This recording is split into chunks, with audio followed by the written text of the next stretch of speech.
Hey, it's Latif. I would like to pull up from the watery depths a story of perseverance. It's a story of focus. It's a story of one little creature fighting to the extreme extent of every fiber of its being for the future of its progeny. Part of the thing I love about it is it's so far from anything you're reading about otherwise in the news. It feels almost like it's as far as you can get on planet Earth from your own personal drama, and it helps remind you how much more is out there that has nothing to do with you. That's Octomom, originally broadcast in 2020, but just as timeless as ever today. Hope you enjoy. Yeah, wait, you're listening? Okay. All right. Okay. All right. You're Listening to Radiolab. Radiolab. From WNYC. See? Yeah. Rewind. Hey, I'm Jad Abumrad. This is Radiolab and Annie McEwen. Yes. Well, what do you got for me? Well, first of all, Robert, let me just get the levels on you. Okay, I'm here. We've got Robert. Robert! Maybe you can tell. Hi, I'm sitting in on this one with Annie. Just as many of you know, he retired from Radiolab not too long ago, but I brought him out of retirement and back into the studio to sit in with me on this interview. We just sometimes pile on when it looks like it's going to be a candy fun thing to do. And second of all, I have a hero and a story that, I don't know, I just feel like it's exactly the kind of story that we all need right now at this moment. Okay, let's go. Okay, so let's start with our main character. Excuse me. This is our hero? Oh, no. No, well, our main storyteller, I guess. My name is Bruce Robison, reaching out to you from KAZU in Monterey, California, at California State University, Monterey Bay. Whoa. Oh, you got it all in there. Hey, no, that was very well done. So Bruce is a deep sea explorer. I'm a Southern California beach kid who just kept going out deeper and deeper. These days, he works at the Monterey Bay Aquarium Research Institute. And basically, he and his team, they'll go out on a boat with a little remote sub that they drop into the water with a camera and see what they can see. It's really exciting because there are all of these cool animals. I'm just curious, did you just go out onto the ocean and then look down? I went, oh! Or how does it begin, the story? Well, one day... This is back in April of 2007. We're on a ship called Western Flyer. They're on one of their runs, checking out sea life, and they're just off the coast over this giant underwater canyon, the Monterey Canyon. Pretty much the same scale and scope as the Grand Canyon in Arizona. There's an underwater Grand Canyon in Monterey Bay? That's right. Wow. And on this day, Bruce and his team dropped a little robot sub down into the water. A little less than a mile down. Which doesn't seem like a lot. But imagine going down the length of the Empire State Building and then go down another Empire State Building. Oh, my God. And then go down another Empire State Building. And then go down, maybe a few more floors, maybe 10 more floors of that Empire State Building. That makes me a little bit dizzy. The darkness is overwhelming. You can look up and say, well, maybe the surface is up that way, but the last little photons have given up. And yet, it is punctuated by sparkles and twinkles and flashes all around. The majority of animals that live there make their own light. And you can hear scritches and squeaks and thumps around you. Right. Oh, Bruce, I'm noticing that your chair is rather vocal. Yeah, it seems like it's squeaking. Unless that's Robert. Is that you, Robert? That's my imitation of a ship at sea. It's not quite working for me. It sounds a lot like a chair. No, it's his fault. It's not mine. You're rocking. Well, I'll try not. Yeah. Anyway, they're down there in the darkness, and they flick on this little headlight. and sweeping this cone of light around in front of them, they see the silty seafloor, a few rocky outcrops, when into that cone of light wanders An octopus moving towards the rock across the seafloor. our hero, using her arms to sort of pull and glide and roll herself along. She was kind of purpley gray, dark, mottled. There was a crescent-shaped scar on one arm and a circular scar elsewhere. Cool, like tattoos. Yeah. Well, just so get a sense of size, can you fit her on your lap, or could you wear her as a hat? Okay. The mantle, the roundy part, was as big as a healthy cantaloupe. Oh. How long are the tentacles? 1.5 feet long. They're very stretchy. Ooh, okay. Anyway, about a month later, we went back and A dropped month down. later, you see an animal heading towards a rock and you don't wait to see if she gets there because would that take too long, or why? We weren't really focused on that. It was just an observation. Oh, okay.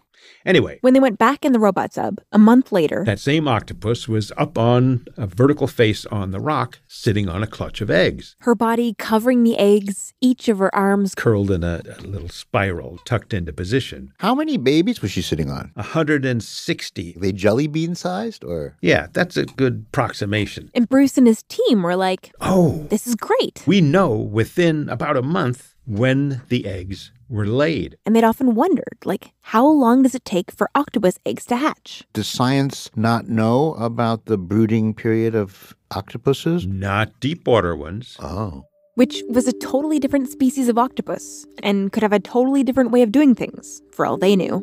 We know so little about life in the deep sea that something like this can be very illuminating. Did you have a name for her other than like 1006-B? We just called her Octomom. Octomom. Beautiful. So whenever they were out at sea and had time in their schedule, they'd toss in the robot sub, drop down And have a look. at Octomom. They dropped down in May, and there she is, a little figure huddled on the rock.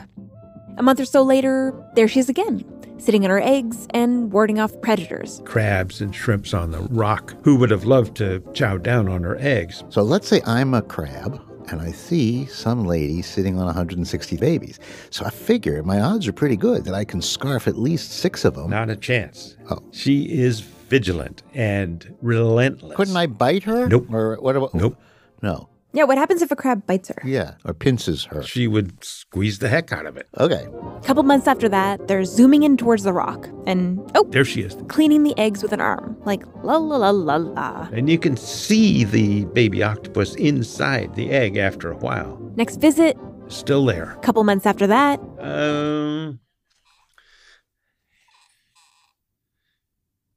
Oh. there she is. Same old spot. Ah, October, still there? you bet. November, Yes. curled around her babies, cleaning them, protecting them. Mm-hmm. And it's now been around like 6 months, something like that. And Bruce and his team start to notice that she was changing. She became very pale. She clearly lost weight. And you could see over time that her eyes began to get cloudy. I say the human counterpart might be cataracts.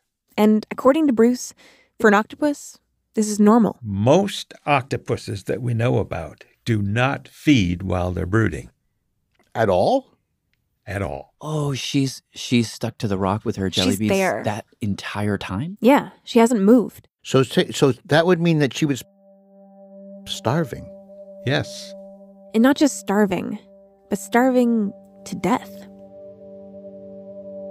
Octopus moms die after they reproduce. Who is this? Oh, this is Yan. I know. I was like, I'll talk to whatever voice is coming through the headphones. But So, Yan Wong, I'm an evolutionary neuroscientist. she's a postdoc at Princeton, but she did her PhD research on reproduction and death in the octopus. Now, she studied a shallow water species of octopus, which tend to have a very short life. It typically only lives for a year. Really? Yeah. That's it for an octopus? I know, isn't that crazy? That seems... I mean, there's all the attention they get as being these brainy creatures. I know. And to think they're so ephemeral. Now, the deep sea species like Octomom probably live a little longer than that. We don't actually know exactly how long, but Yan told me that all octopuses have a sort of similar life story. Like when you're a kid, you're just growing. So you're just eating everything. Then you hit puberty, you gotta find a mate that won't eat you. Apparently that's a big risk. And when you do finally find that mate, the male octopus reaches with one of its arms into the mantle. The big balloony part of his body. Reaches in there and removes a sperm packet. And he tucks it inside the female's mantle. Here you go. And that's it. That's their sex. Which sounded a little dry to me. Well, I once was describing this on a train, a commuter train, to a friend of mine, and I suddenly noticed the train was completely silent. So, in a porn-like way or in a horror total way? porn-like Okay. way, in a very This curious, is Cy curious Montgomery. way. She's the author of The Soul of an Octopus, as well as like 29 other books about animals. And one Valentine's Day at the Seattle Aquarium, she got to see octosex. Let's see. The male might have been up in the corner. Teeny digression here. And the female came out of the one tank and entered this tank and crawled towards him. As soon as he realized, my love has arrived, they both turned bright red and they flew into each other's arms and they covered each other with their suckers. 16 arms going on. And they're all very fast. But they stay together for a while afterwards, sometimes hours. I mean, it was very romantic. The male often wrapped around the female. And frequently they both turn white, which is the color of a relaxed octopus. So that's when they're having the cigarette. Anyway, we can't know if that's what Octomom experienced. She is a different species after all. But what we do know is that once she used that sperm, that was the beginning of the end of her life. The female can essentially decide when she wants to fertilize her eggs. Because once she lays them, she's not going to move them. So yeah, she has to go do all of her favorite things one last time before she switches over. Her last hurrah, her rumspringa. Totally. Yeah. But when she decides the time is right, she'll find a safe spot and lay her eggs. Then, as the eggs are about to hatch, she dies. Now, the shallow water species of octopus that Yan studies, this sitting and taking care of your eggs phase doesn't last that long, only about a month.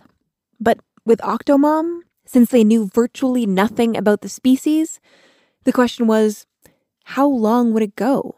How long would she sit on those eggs, not eating, slowly dying? How often? Are you visiting her every month or two or every 3 months? No. Or? There wasn't a regular pattern. This was sort of bootleg science. We were out there doing other things that we were supposed to do as part of our project up in the water column. And if we had a little extra dive time, we'd sneak down and check her out. Which they did month after month after month after month. If you keep counting, how far does it go? Well, let's say year one. Year? Yeah. Oh, wow. Year one, they drop down. She's looking pretty rough. And there are all these crabs crawling around.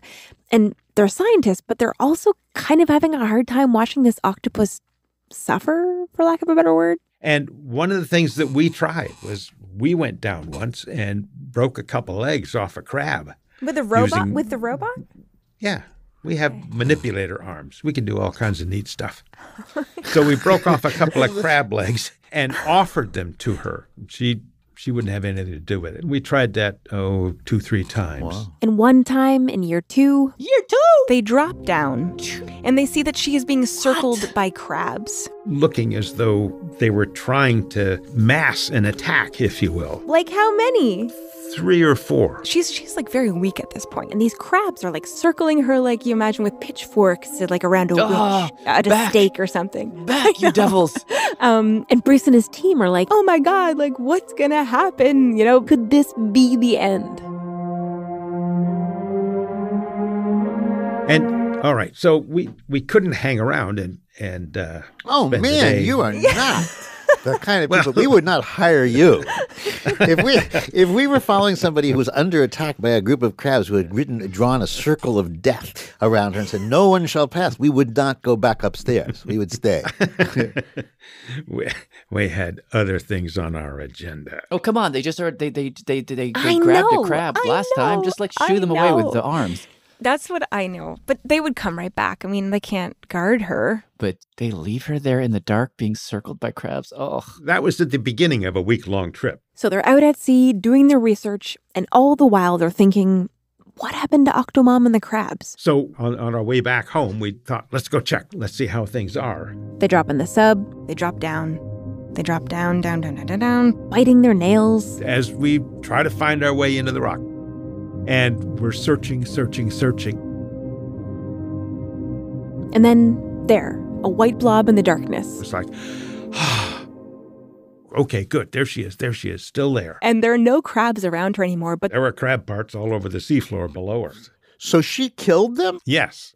so she has, in her weakened state, torn them apart with her arm. God. All the folks in the control room on the ship and the pilots were all going, yay! So you left for a week, and during that time, she fought like the battle of her life. That's right. Missed the whole thing. And they are counting the eggs every single time, and she is still at 160. We never saw any evidence that anybody had picked off one of the eggs. Not a one? Nope. This is heroic. It is heroic. She was wasting away and would eventually have to die, but it would have to be timed right with the hatching of the babies. Because if she were to lose her grip and drift off of the eggs, then a crab could come and just, have a huge brunch.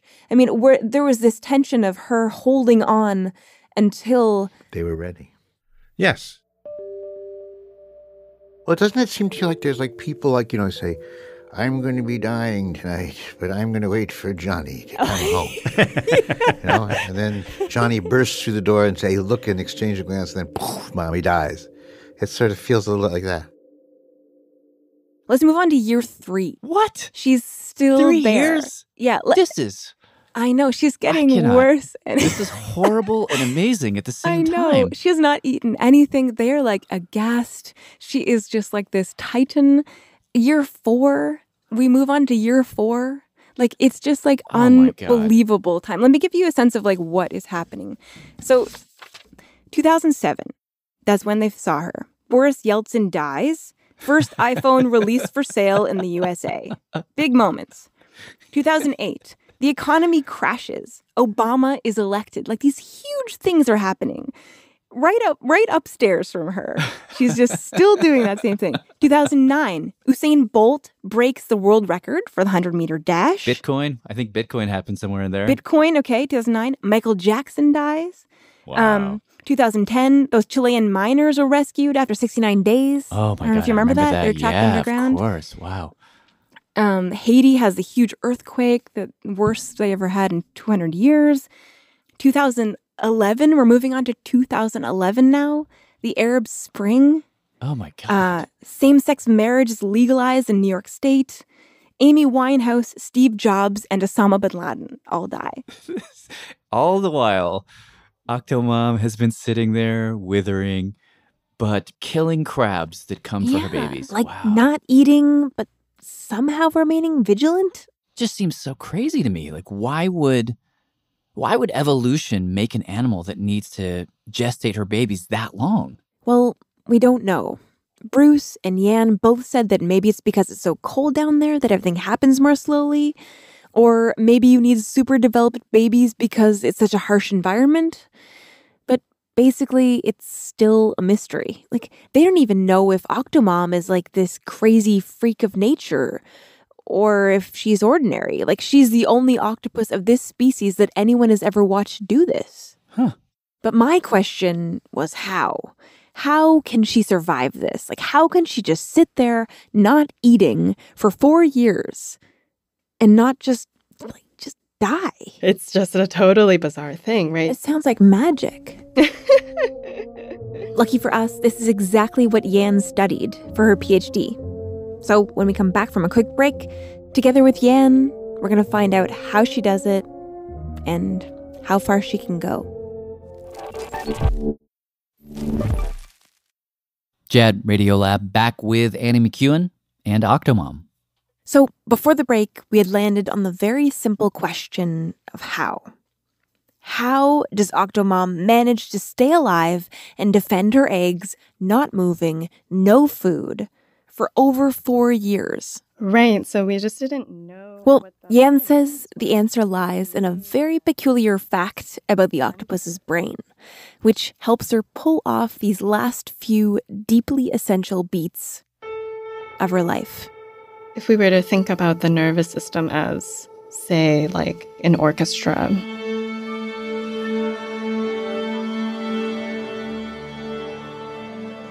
to understand how this works, Jan says you can think of all the different parts of the octopus's brain as different sections in an orchestra. You know, like the brass is going to take care of like vision or something like that. Or, you know, the strings are taking care of motor functions and things like that. Maybe the basses regulating heartbeat, the woodwinds taking care of memory, and as she swims along, living her octopus life, the whole orchestra is playing, all the instruments doing their job.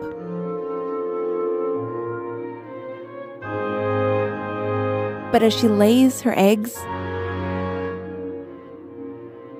there's a shift. A shutting down of processes that are normally functioning to keep the body going. Every instrument in that orchestra starts to hush. Everybody going quiet. Except there's this one section of the orchestra. Yeah, the optic glands. These are like two really tiny, they're kind of the size of, you know, a grain of rice. They sit right between her eyes. They have their solo at this point. And would that be the opera singer? Or who is that? Who is everyone quieting to hear? Well, let me think about this. It would not be, you know, a very common instrument. It's not a huge part of the brain. So it wouldn't really be a string. I don't think it would be like a wind instrument. Or maybe it would be a weird one, you know, like a bassoon or something like that. One where there's just one or two in a full orchestra. Okay, I like that. So, as all the other parts of the nervous system begin to drop away, the bassoon, these tiny grains of rice, have their moment. They're playing a very complicated chemical song that Yen is only just beginning to piece together.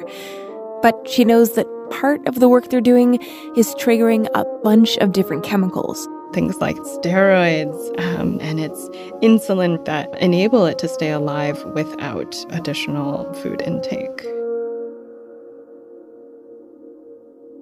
And so, all the while she's down there, years and years being visited again and again by this robot, on the outside she looks like a very old lady.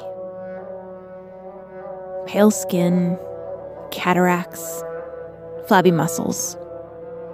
A little pale blob in the darkness, all alone.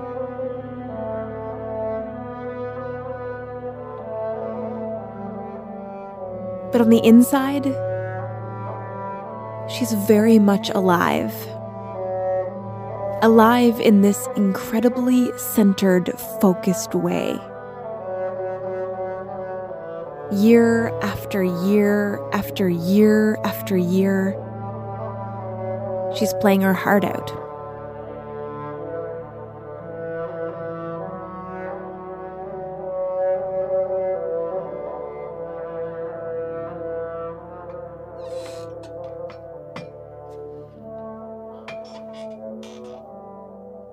Bruce, I just want to remind you about the chair thing. Sorry. No problem. All right. Dylan's offered me a better chair. Let's say a more silent chair. So let me pick up my butt out of this one. Okay. Move it over to another one. Thank you, Dylan. Did you have moments where you were like out buying eggs, bicycling, cleaning the car, and just had this moment like, oh, she's there. I know exactly where she is. She's doing her job. Like these little moments of you living your life and her just constantly working as a mother. Yeah, I thought about her all the time. Okay, so we are at year 4, is that where we are? So we're at year 4.5. 4.5 years. Is that the world record for longest brooding period on planet Earth? Yeah, it is. Whoa. We had been there a month before, and she was still there, looking pretty haggard, I've got to say, but she was hanging in there. And then one day, we dropped down and we're flying in towards the rock. He's watching the screen up on the ship, just seeing darkness.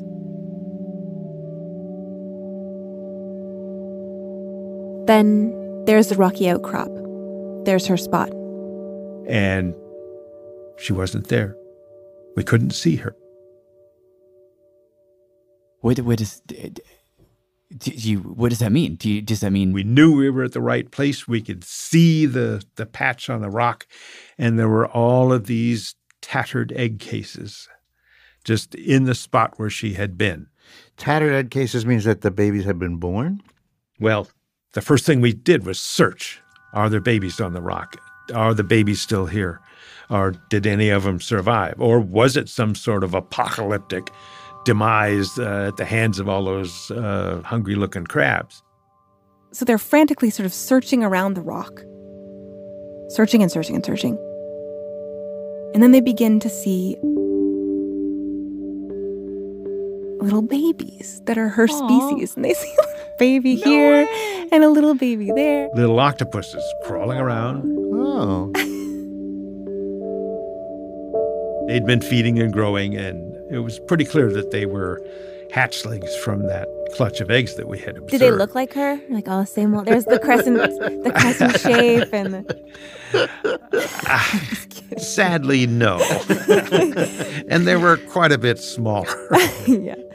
But it was clear they were the same species. And did you see her? No, I'm certain that she had been consumed by some scavenger. Oh my God. But you just want to give her a moment just to see it. Yeah. Well, we kind of asked Bruce, like, can you help us imagine what that moment might have been like for her? Since you don't know, because you missed it as usual, the actual big moment. I must have gone out for a hamburger or something. Could you just, in your mind's eye, imagine the last moment here? Like was she dusting the eggs, or were the eggs beginning to hatch, or what? We suspect that she stayed there until the last one had hatched. You mean watching them? Maybe not watching them, but feeling them, guarding them. Oh my gosh, that's amazing. They are devoted moms. So she would feel this activity that was new underneath her, and then know that it was time to finally let go. Right. Okay, relax, Mom. It's over. You did your job.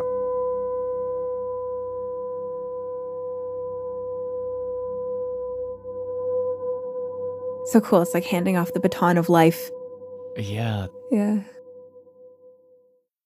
I love thinking about this story right now because we're all like kind of, I don't know, just needing to like hold on. There's this like sense of holding on. Yeah. And waiting and being patient and just like, I don't know, having faith and that kind of thing, you know, just kind of like being still and holding on, that she is just like giving us such a great model for. Wow. It's, you know, hold on one second. I have to just put an end to this madness. Yeah. Go for it. Emil, Tage, don't come in here. I'm working. Oh my God. You know what I think about is the what? It's so interesting. This is like the absolutely wrong soundtrack to the story that you're telling. Oh, the kids. You're talking about a mother sort of lovingly suffering and then dying on behalf of her jelly beans, and I have these kids who are just like literally running around like savages right now because they're stir crazy. No, you know what I think? I think about it like it's so beautiful and heroic and poignant. But then I think about like, she's not telling, like, if you take the story away and you just imagine her experience, she's in the darkness for 5 years. And like, I wonder she has no conception of anything except that somehow the disconnect between the experience she's having and the story we're telling about it is everything that I need to think about right now, because we're all trying to protect our jelly beans in a way. But then if you think about the experience of that, it can feel frightening and lonely and dark, you know?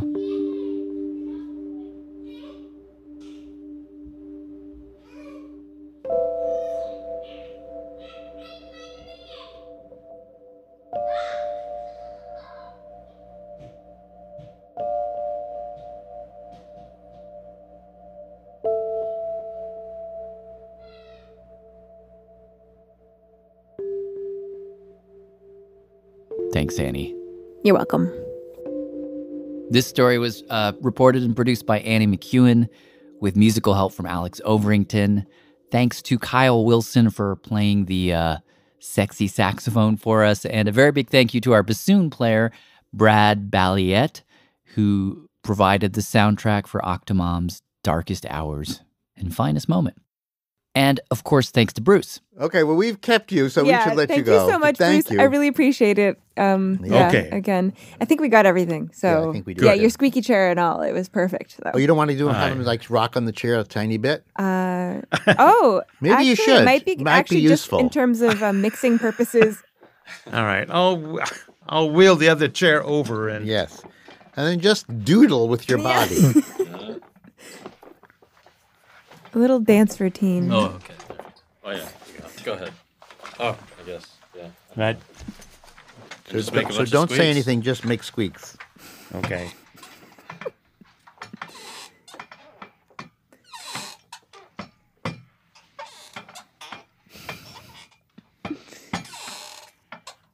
Sort of reminds me about what she might hear under the water.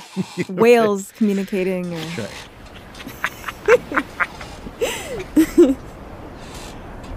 Okay, that's fine.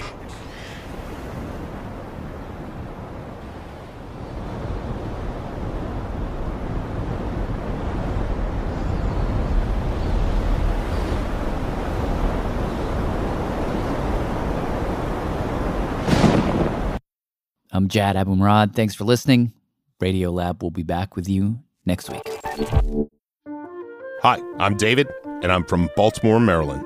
Radiolab was created by Jad Abumrad and is edited by Soren Wheeler. Lulu Miller and Latif Nasser are our co-hosts. Dylan Keefe is our director of sound design. Our staff includes Simon Adler, Jeremy Bloom, Becca Bressler, W. Harry Fortuna, David Gable, Maria Paz Gutierrez, Sindhu Nyanam Sambandan, Matt Keelty, Annie McEwen, Alex Neeson, Valentina Powers, Sarah Kari, Sarah Sandback, Ariane Wack, Pat Walters, and Molly Webster.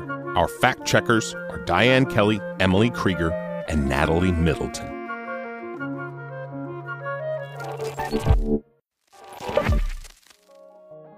Hi, this is Ellie from Cleveland, Ohio.